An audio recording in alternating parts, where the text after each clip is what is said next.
देख रहे हैं जमीनी हकीकत न्यूज नेटवर्क अपडेट। जनपद बहराइच से दिनांक 13/10/2024 को कस्बा महाराजगंज थाना हरदी जनपद बहराइच में घटित घटना में एक हिंदू व्यक्ति की हत्या के संबंध में कुछ व्यक्ति सोशल मीडिया व गोदी मीडिया में सांप्रदायिक सौहार्द को बिगाड़ने के उद्देश्य से भ्रामक सूचना जैसे मृतक को करंट लगना, तलवार से मारना एवं नाखून उखाड़ना है आदि बातें फैलाई जा रही हैं, जिसमें कोई सच्चाई नहीं है। पोस्टमार्टम में मृत्यु का कारण गोली लगने से होना पाया गया है।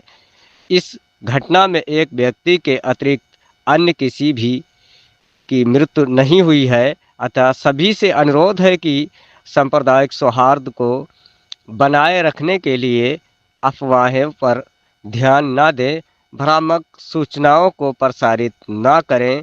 बहराइच में सरकारी अस्पताल के डॉक्टर ने बताया एक के दाएं और दूसरे के बाएं पैर में गोली लगी है। गोली पैर के अंदर ही फंसी हुई है। उन्हें जिला अस्पताल रेफर कर दिया गया है। दोनों की हालत सही है। बहराइच में जिस मकान मालिक अब्दुल हमीद पर गोपाल मिश्रा पर गोली चलाने का आरोप है, उनकी बेटी रुखसार बता रही है कि 4 बजे मेरे पिता अब्दुल हमीद, मेरे 2 भाई सरफराज फहीम और उनके साथ एक अन्य युवक को यूपी एसटीएफ ने उठा लिया है। मेरे पति और मेरे देवर को पहले उठाया जा चुका है। किसी भी थाने से उनकी कोई खबर नहीं मिल पा रही है। हमें डर है कि उनका एनकाउंटर कर हत्या की जा सकती है। रुखसार ने पीएम नरेंद्र मोदी से अपने परिजनों की सुरक्षा की गुहार लगाई है। साथ ही रुखसार ने सीएम योगी आदित्यनाथ से भी अनुरोध किया है। ताज़ा तरीन अपडेट के लिए बने रहिएगा जमीनी हकीकत न्यूज़ नेटवर्क के साथ। आप देख रहे हैं एमएच रजा वाहिदी की रिपोर्ट।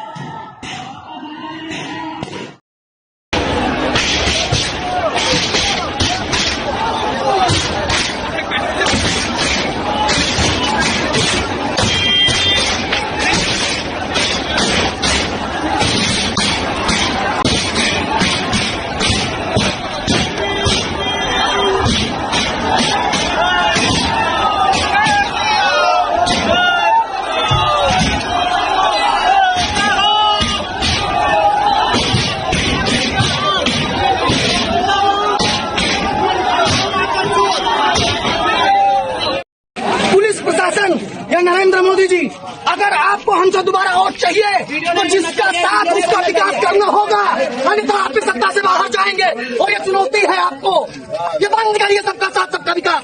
आपको वो वोट नहीं देते हैं, आप क्यों उनको प्रधानमंत्री आवास योजना देते हैं, क्यों फ्री में भोजन देते हैं? इसलिए ताकि वो हमारी माता जी को जला सके, इसलिए ताकि वो हम पर पत्थरबाजी कर सके। ये बहुत हुआ, अब बंद होगा।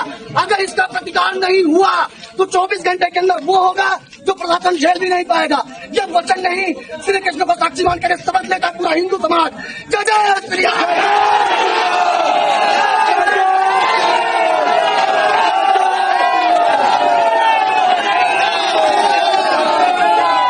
क्या नाम है आपका? मेरा नाम रुखसार उर्फ सालिया है। मैं बहराइच के वानागंज की रहने वाली हूँ। मेरा मायका महाराजगंज में है। रविवार को जो वहाँ दंगा हुआ है उसमें जिस आदमी की मृत्यु हुई है उसका इल्जाम मेरे पिता और मेरे भाइयों पे आया है। मेरे पिता का नाम अब्दुल हमीद और मेरे भाई का नाम सरफराज अहमद और मोहम्मद फहीम है। उस दंगे के बाद 14 तारीख को एसटीएफ की टीम मेरे घर पहुंची और वहां केवानागंज पहुंची मेरे ससुराल, और वहां मेरे घर की तलाशी ली। जब वहां कोई नहीं मिला तो वो लोग मेरे पति ओसामा और मेरे देवर शाहिद को लेके चले गए।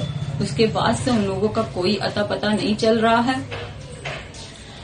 कल 16 तारीख को जो है मुझे गांव से कुछ पता चला कि जो है कल 16 तारीख को गांव से मुझे खबर मिली कि धर्म कांटे के पास से मेरे पापा और मेरे भाइयों को अरेस्ट कर लिया गया है। उनके साथ एक लोग और हैं, 4 लोगों को अरेस्ट किया गया है, लेकिन उनका भी कुछ पता नहीं है। न उनका कहीं कुछ दिखाया जा रहा है, किसी थाने में भी वो नहीं है, न कोई कप्तान कुछ बता रहे हैं, न मीडिया में कुछ पता चल रहा है। हमको डर है कि उनको फर्जी इनकाउंटर दिखा के उनकी हत्या कर दी जाएगी और मेरे पति ओसामा और साहिद को भी मेरे पति ओसामा और साहिद की भी हत्या कर दी जाएगी। माननीय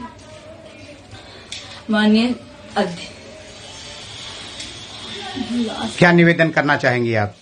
हम माननीय अध्यक्ष से निवेदन करना चाह रहे हैं, प्रधानमंत्री जी से, मुख्यमंत्री जी से निवेदन करना चाह रहे हैं कि हमको डर है कि उनकी हत्या कर दी जाएगी, इस वजह से उनकी सुरक्षा की अपील कर रही हूँ।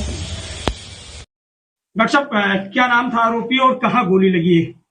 2 व्यक्ति आए थे हमारे यहाँ, जो 2 लोग, एक सरफराज करके नाम है और एक तालिम करके, मोहम्मद तालिम। तो दोनों के, एक के दाएं पैर में है, एक के बाएं पैर में है। क्या स्थिति है सर? स्थिति दोनों की सही है। कहाँ भेजा गया सर? थोड़ा जो गोली है, गोली अभी भी अंदर ही है, क्योंकि एग्जिट पॉइंट उसमें नहीं दिखा है। बाकी हमने डिस्ट्रिक्ट हॉस्पिटल बहराइच के लिए रेफर कर दिया है, वहाँ एक्सरे और फर्दर मैनेजमेंट के लिए। स्थिति दोनों की नॉर्मल है। कब लेके आए थे यहाँ पे? 2:35 के करीब, दोपहर में 2:35। गोली निकाल दी गई इसकी? गोली तो 3 डॉक्टरों के पैनल ने मृतक का पोस्टमार्टम किया था। मेरी जानकारी के अनुसार 25 से 30 के करीब छर्रे छाती, गले और चेहरे पे लगे थे।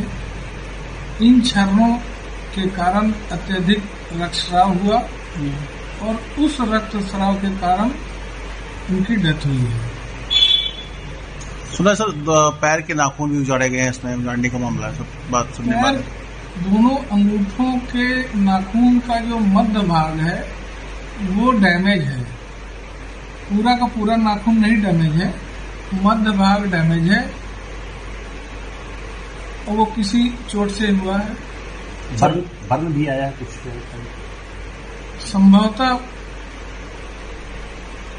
काला निशान है, संभवतः बर्न से हुआ है, नहीं हुआ है, इस डिटेल जो है वो समय पे पैनल ही बता। कुछ हैवानियत हुई है, ऐसा लगता है कुछ हैवानियत जैसे चीजें? बहुत स्पष्टता से बताना हम लोगों के द्वारा संभव नहीं है, क्योंकि ये तो मौके पे जो रहेगा वही बता पाएगा। इंजरीज भी छर्रे वाली हैं, प्लस एक बाएं ललाट पे है, वो भी लेसरेटेड वुंड है, यानी कि फटा हुआ चोट है। और पैर वाली तो आप बात कर ही चुके हैं, इतना ही चोट है, इससे ज्यादा कुछ है नहीं। शरीर पे काफी चोट के निशान मिले हैं। छर्रे के निशान छाती और गले और सिर पे मिले हैं।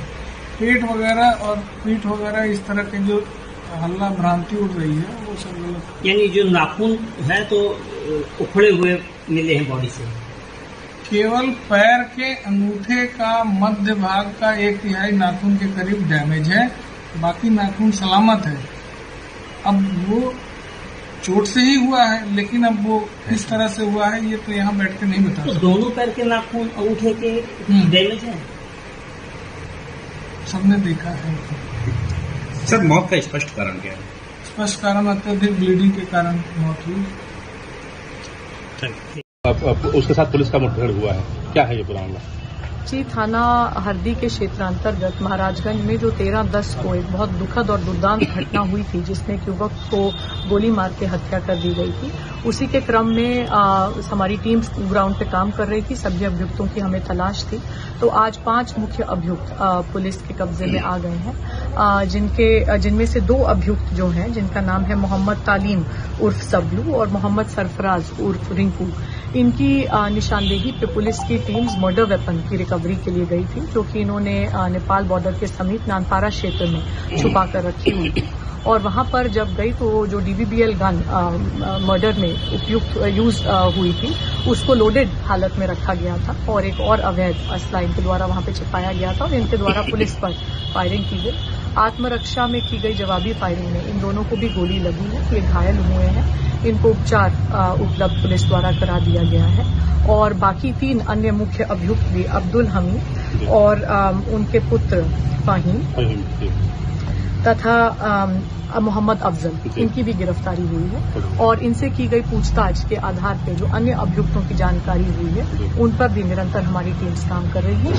शीघ्र उनकी भी गिरफ्तारी। अच्छा मैम, एक चीज जानकारी की, जैसे जिस तरीके से एक अफवाह उड़ रही है कि जो मृतक है उसके नाखून वगैरह उखाड़ दिए गए हैं, कई तरह की भ्रामक खबरें चल रही हैं। जी, पोस्टमार्टम के अनुसार मृतक की मृत्यु गोली लगने के कारण हुई है और अन्य जो चीजें बताई जा रही हैं वो सब भ्रामक है, जिनकी पुष्टि पोस्टमार्टम से नहीं हो रही है। क्या लगता है कि जैसे मुख्य आरोपी तो सभी पकड़ लिए गए हैं, लेकिन ये छापेमारी क्या अभी जारी आपकी रहेगी या?